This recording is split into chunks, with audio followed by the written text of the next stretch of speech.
10వ మరియు ఆయన వారితో ఇట్లైనో జనం మీదకి రాజ్యం మీదకి రాజ్యము లేచును. అక్కడక్కడ గొప్ప భూకంపములు కలుగును, తెగుళ్ళు కరువులను తటస్థించును. ఆకాశము నుండి మహాభయోత్పాతములు గొప్ప సూచనలు పుట్టును.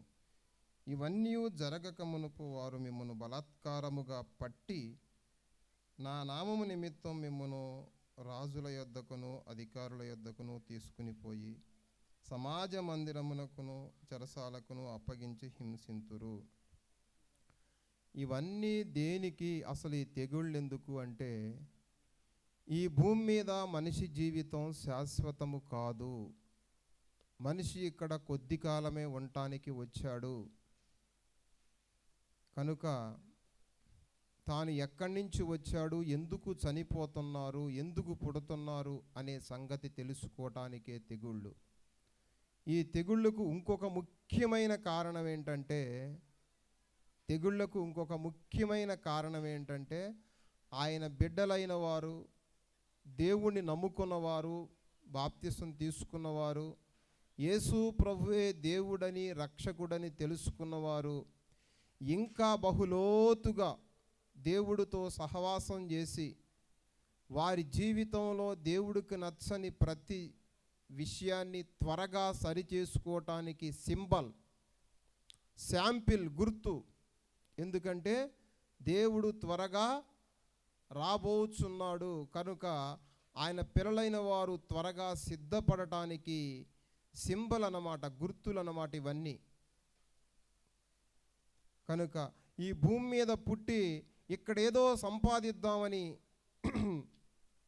ఇక్కడేదో ప్రాకులాడి ప్రయాసపడి కష్టపడి ఏదో ఒక రకంగా ప్రయాసపడే వారికి ఈ జీవితం శాశ్వతము కాదు, ఇది కొద్ది కాలమే అని తెలుసుకోవడానికే దేవుడు తెగుళ్లకు అవకాశం ఇచ్చాడు తప్ప తెగుళ్ళు రావాలి, మనుషులు చనిపోవాలి, లేకపోతే మనుషులు భయపడాలి అనేది ఎప్పుడు భయపెట్టడం కానీ, బాధ పెట్టడం కానీ, మనుషుల్ని శ్రమ పెట్టడం కానీ, కష్టపెట్టడం కానీ దేవుని ఉద్దేశము కాదు. దేవునికి ప్రేమ. యోహాను సువార్త 3:16 దేవుడు లోకమును ఎంతో ప్రేమించెను. నీకు ఎన్ని బాధలు వచ్చినా ఆ బాధలన్నిటి విషయంలో కూడా దేవునికి మన మీద అమితమైన ప్రేమ ఉంది, అమితమైన ప్రేమ.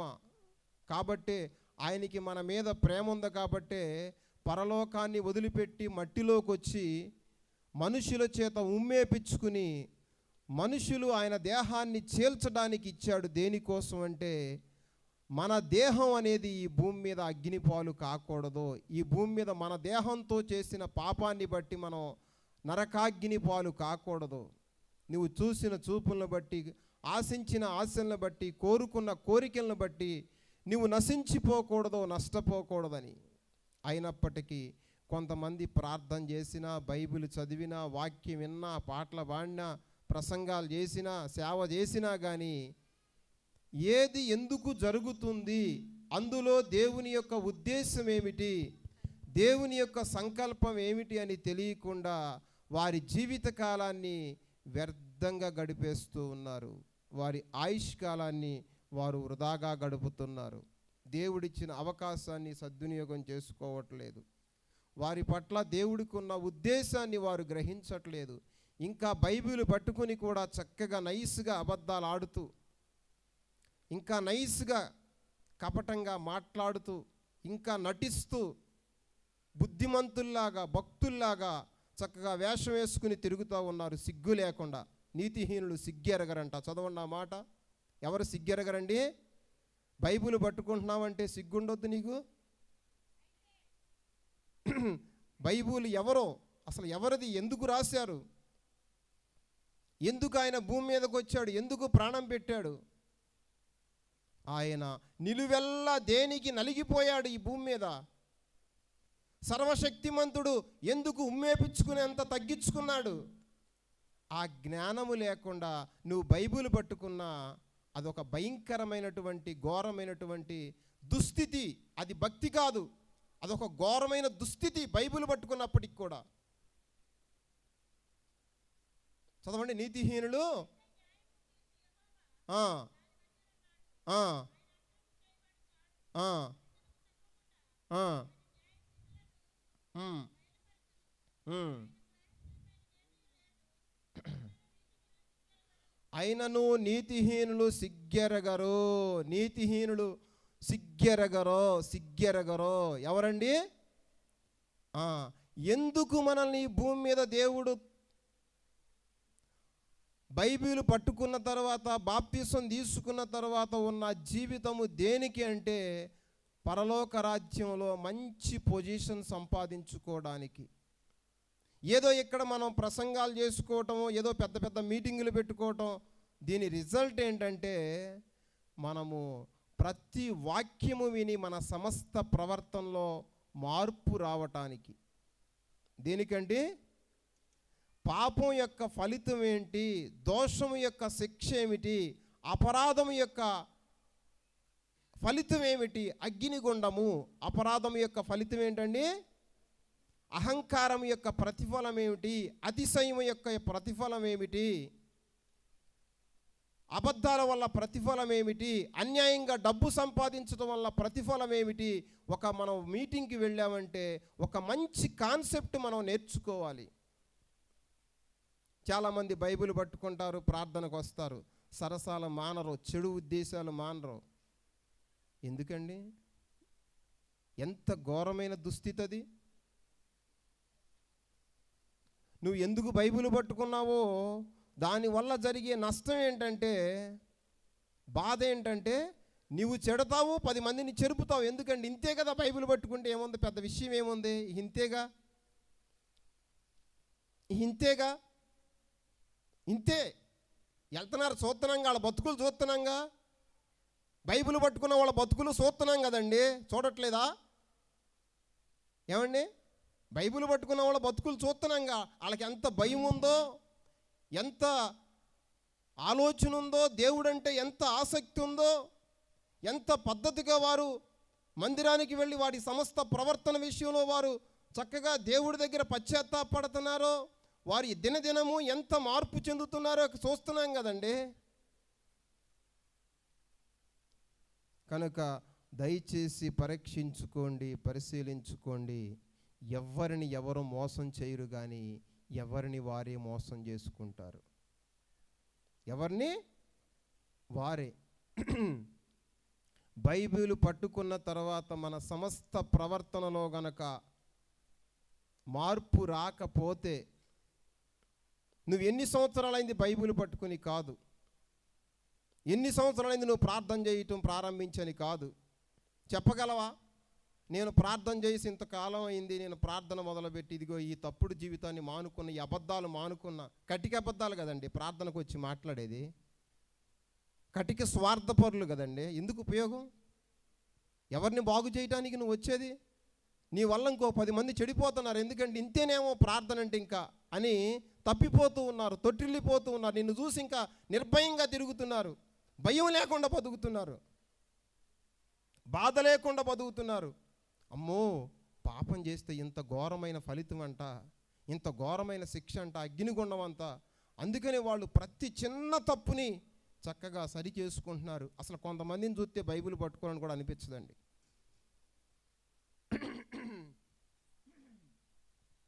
కనుక మీరు జాగ్రత్తగా పరిశీలన చేసుకోండి. ద్వితీయోపదేశకాండం 8:2.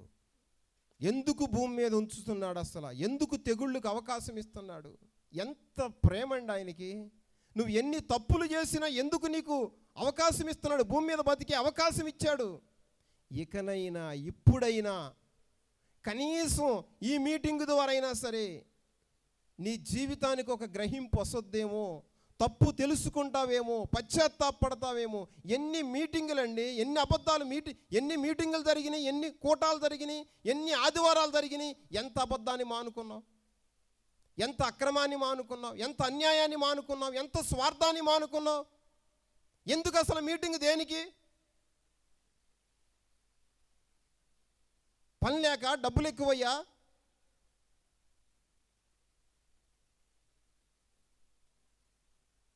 మీ అందరికీ ఇంటికాడ భోజనాలు లేక ఎందుకు వచ్చారు ఇక్కడికి?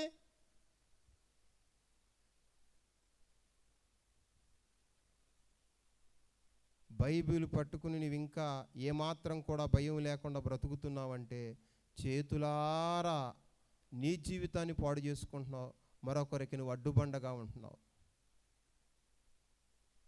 కనుక జాగ్రత్తగా పరిశీలన చేసుకోండి. ఆయన పిల్లలైన వారు కానీ ప్రతి ఒక్కరూ అసలు వ్యాధికి, బాధకి, శ్రమ ఇవన్నీ కూడా దేవుని ప్రేమేనండి, దేవుని ప్రేమే. ఇవాళ ఇన్ని వ్యాధులు వస్తున్నాయి అంటే అన్ని రకాలైన చెడు బుద్ధులు ఉంటున్నాయి. ఎవళ్ళకి ఫోన్ చెయ్యి, అమ్మో మాకు అక్కడ నొప్పి, ఇక్కడ నొప్పి, ఆ వ్యాధి, ఈ వ్యాధి, ఆ జబ్బు, ఈ జబ్బు, అన్ని జబ్బులు ఉన్నాయంటే అన్ని రకాల చెడు బుద్ధులు ఉన్నాయని అర్థం. ఎన్ని ఉన్నాయండి? కూర్చుంటే నొప్పి, నుంచుంటే నొప్పి, లేస్తే నొప్పి, పడుకున్న నొప్పి, తిన్నా రోగమే, తినకపోయినా రోగమే. ఏంటండి ఎందుకని? అంత చెడుతనం, అంత దుర్మార్గత, దుష్టత్వం లోపల ఎక్కువైపోతుంది, రోజు రోజుకి పెరుగుతుంది. బైబిల్ పట్టుకుని మీటింగులకు వెళ్ళి ఏమన్నా ఒక గంట సేపు కూర్చుని కుదురుగా దేవుడి పాదాల దగ్గర కూర్చుని పశ్చాత్తాపడిన దాఖలాలు లేవు. ఇదిగో మీటింగ్ అంటే వచ్చారు. అదే ఉపవాస కూటం అంటే ఇక్కడ ఇంతమందిని చూపించండి మీరు. అయ్యా ఉపవాస దిద్దుబాటు కూటం పెడితే ఇంతమందిని ఇక్కడ కనపడమనండి. కిరణాయి గారు దిద్దుబాటు కూటం పెడితే ఎంతమంది వస్తున్నారు? వస్తారా? అయ్యా ఉపవాసం ఉండి ప్రార్థన చేయాలంటే ఇక్కడ ఎంతమంది కనపడతారు? పాస్టర్లే కనపడరు, ముందు సేవకులు సేవకురాళ్ళే కనపడరు. ఇలాంటి మీటింగులు అనమానండి. దున్నపోతే దూడల్లో, మెయ్యిపోతే ఎడ్లలో. దున్నపోతే తిండికి తిమ్మరాజు, పనికి పోతురాజు. తిండికి తిమ్మరాజు, పనికి పోతురాజు.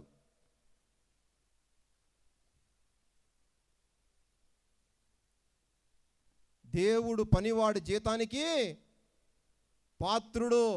ఏ పని అది? అసలు ఆ పని తెలుసా నీకు? వాళ్ళకి బైబిల్ పట్టుకున్నావు, అసలు ఆ పని ఏంటో తెలుసా? పనివాడు జీతానికి పాత్రుడు. అసలు ఆ పని ఏంటి?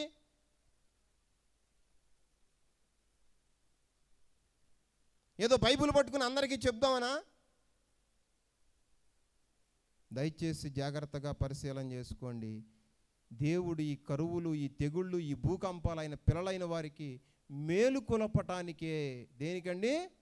వాళ్ళు త్వరగా ఇవన్నీ చెప్పింది దేనికంటే ఆయన పిల్లలైన వారు ఇవన్నీ చూసి త్వరగా వారి బ్రతుకుని, వారి బుద్ధిని, వారి చెడుతనాన్ని, వారి దుర్మార్గతని, వారి దుష్టత్వాన్ని త్వరగా విడిచిపెడతారు, సరిచేసుకుంటారు, దుఃఖపడతారు, ఉపవాస కూటాలకు పరిగెత్తుకొస్తారు, దిద్దుబాటు కూటాలకు పరిగెత్తుకొస్తారు, వారి సమస్త చెడు ప్రవర్తన దిద్దుకుంటారనే దేవుడు ఇవన్నీ అవకాశాలండి భూమి మీద. రోగాలంటే అవి చాలా మంచి, మీకు తెలియదు. రోగాలు ఏంటండి? ఏమంటారు? ఆ బాధ వచ్చినప్పుడు ఏమంటారు? పగోడుకు కూడా వద్దండి ఈ బాధ. ఏమంటాడు? ఏమంటారండి? రోగం వచ్చినప్పుడు ఏమంటారు? తట్టుకోలేక అప్పుడు వస్తుంది మనిషికి ఎదుటివాడిని క్షమించే మనసు, ఎదుటివాడిని ప్రేమించే మనసు. ఎప్పుడు వస్తుంది? ఒకని ఎముకలలో ఎడతగని నొప్పులు కలగటం వల్ల. ఏబు గ్రంథం. వాడు శిక్షణ పొందుతాడు, తర్ఫీదు పొందుతాడు. శిక్ష కాదు అది, తర్ఫీదు. ఈ భూమి మీదే నువ్వు ఈ బాధను తట్టుకోలేకపోతే రేపొద్దున పాతాళాన్ని ఎలా తట్టుకుంటావు? ఈ ఎముకల్లో చచ్చిపోయే ముందు ప్రతి ఒక్కడికి ఎముకల్లో నొప్పులు వస్తాయి, బాధలు వస్తాయి. ఎందుకని? చాలామంది అంటారు గుటుక్కుని చచ్చిపోతే ఎంత మంచి సావు అండి. ఒట్టిదేనండి, అది సావు మంచి సావు కాదండి. ఎముకల్లో నొప్పులు రావాలి మనిషికి. పాతాళం అనేది శరీరాన్ని వదిలిపెట్టిన తర్వాత ఎంత భయంకరంగా ఉంటుందో భూమి మీదే తెలుసుకోవాలండి. అంటారు చాలామంది ఎన్ని పాపాలు చేశాడో. కాదండి, అది ప్రేమ, దేవుని ప్రేమ. అప్పుడైనా సరే, ఇప్పుడే నేను ఈ భూమి మీద ఈ బాధను అనుభవించలేకపోతే రేపొద్దున పాతాళం ఒకటి ఉంది. కన్ను మూస్తే అక్కడికి వెళ్తే నా పరిస్థితి ఏంటి, నా పొజిషన్ ఏంటి, నేను ఎక్కడికి వెళ్ళాలి, నా పరిస్థితి ఏంటి అనేది నువ్వు తెలుసుకుంటావనే తప్ప వ్యాధులు అనేవి శిక్ష కాదండి, అవి శిక్షణ, తర్ఫీదు. శిక్షణ అంటే ఏంటి? తర్ఫీదు. చదవండి ఏబు గ్రంథం. వ్యాధి చేత మంచం ఎక్కుట వలన ఒకని ఎముకలలో ఎడతెగని నొప్పులు కలుగుట వలన వాడు శిక్షణమునందును. మనమేమంటామండి? ఎంత పాపం చేశాడో అంత భయంకరమైన రోగం కాదండి. నీ మీద ప్రేమ. నీవు తప్పిపోయి యుగయుగాల అగ్నిగుండంలో ఉండకూడదని, యుగయుగాల అగ్నిలో కాలకూడదని, యుగయుగాలు ఆ బాధ అనుభవించకూడదని దేవుడి భూమి మీద నిన్ను బాధల ద్వారా, శ్రమల ద్వారా బాగు చేయటానికే తప్ప నిన్ను చెరపటానికి, దేవుడు శ్రమ పెట్టే దేవుడు కాదండి. ఆయన లోకాన్ని ఎంతో ప్రేమించాడు. ఎంత ప్రేమించాడంటే మనలాగా మాటలతో ప్రేమించలా, ప్రాణం పెట్టి రక్తాన్ని ధారపోసి సమస్త మానవాళి దోష శిక్ష తన శరీరం మీద భరించి చూపించాడు ఆయన క్రియల ద్వారా. మాటలు చెప్పడం కాదు మనలాగా, అమ్మో నువ్వంటే ఎంతో ప్రేమ, నిన్ను చూడకపోతే, ఈ మాయ మాటల ప్రేమ కాదది. ఏదో పై పెదాల ప్రేమ, అక్క బావ పిన్ని తమ్ముడని మాయ మాటలు చెప్పే మాటలు కాదు అవి. ప్రేమ అనేది ఆయన క్రియల ద్వారా చూపించాడు. మన దోష శిక్షని ఆయన శరీరం మీద భరించాడు. ఎందుకంటే మనం అగ్నిపాలు కాకూడదని. తెలుసో తెలియకో, మన బుద్ధిహీనతను బట్టో, మన స్వభావాన్ని బట్టో, మన ఆశలను బట్టో, మన ఆలోచనలు బట్టో మనం దుర్మార్గంగా ప్రవర్తించి, దురాశలు కలిగి, దుర్బుద్ధి కలిగి, దుష్ట స్వభావం కలిగి, దురాశల చేత ఏదో సంపాదించుకుందాం, పాగులాడదామని చేతులారా నువ్వు పాతాళానికి వెళ్ళిపోతావని, ఈ పాపాలన్నీ ఏదో రకంగా ఆ రోగం ద్వారా అయినా ఒప్పుకుని, సరిచేసుకుని, దిద్దుకుని బాగుపడతావని దేవుని యొక్క ప్రేమది. ప్రేమ అత్యున్నతమైన ప్రేమ. కాబట్టి అట్టి ప్రేమను మనందరం సద్వినియోగం చేసుకోవాలి. దేవుని రాకడకు సిద్ధపడాలి. దేవుడి రాజ్యాన్ని సంపాదించుకోవాలి. దేవుడి కొద్ది మాటలు దీవించునుగాక. ఆమేన్.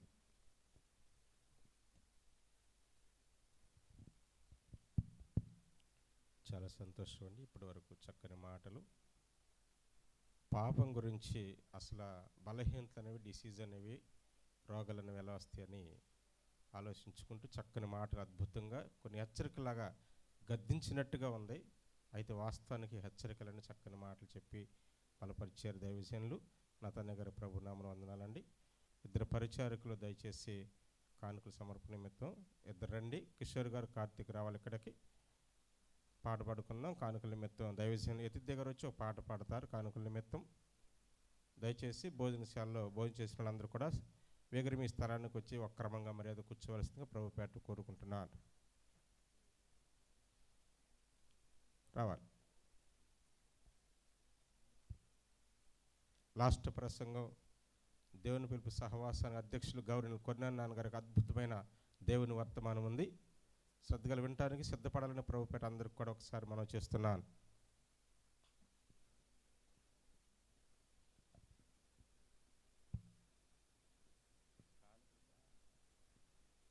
మంచిది. అలాగే స్టాండప్. ఒకసారి అందరూ లేచి ఒకసారి నిలబడదాం. చాలాసేపు కూర్చున్నాం కాబట్టి అందరూ కూడా చక్కగా లేచి నిలబడదాం. రండి రండి.